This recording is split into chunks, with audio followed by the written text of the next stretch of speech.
recently hosted a sit-in at the Government Center in Macon, and with the recent shootings, members are trying to increase the peace and unify the community more than ever before. President Sarah Hunt joins us with a little bit more information. Now, right before we go into this hot topic of the week, you guys did have that sit-in. It was June 30th.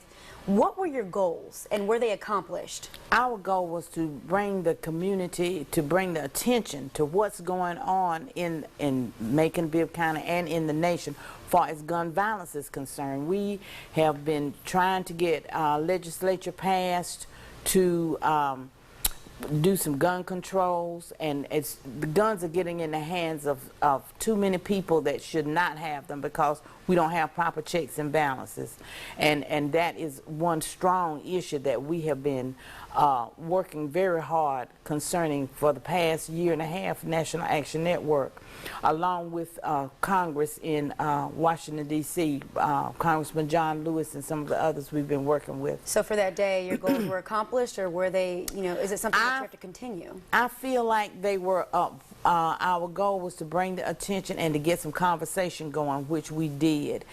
It's going to be an ongoing issue, and we got some solutions out of it. A couple of things that were brought to our attention is one strong reason why we have so much gun violence is people trying to, because we got a lot of young people on probation and they're trying to get money to pay these fines to keep from going back in jail, but the probation officers aren't doing anything to help them get a job. Right. Now, Ms. Hunt, you're known for being proactive in the community, especially in the black community. What do you think of the recent shootings in Louisiana and Minnesota?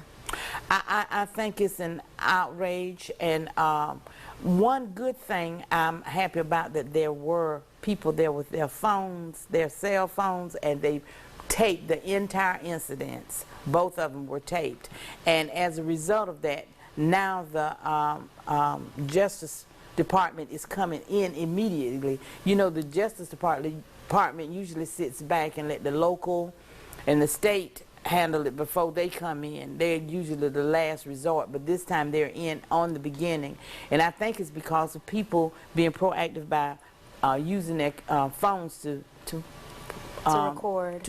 Now, quickly before we have to wrap up our interview, what do you think, or how do you think we can foster better relationships between officers or any member in law enforcement and the community?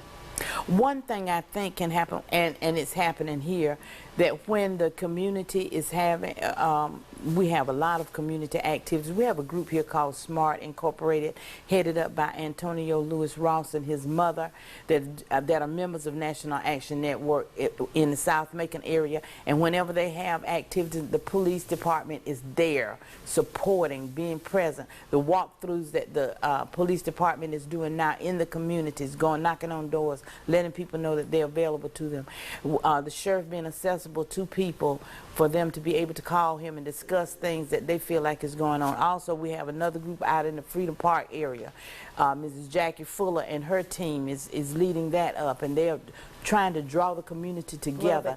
And the more we have those community oriented organizations coming to play, and the police taking an active role with those community organizations, I think we can begin to see some change. Well, Ms. Hunt, we appreciate it. I'm sorry to cut you off. We will post all this information for you on our website. That's 41NBC.com. Thank you so much again, and stay with us. We'll be right back.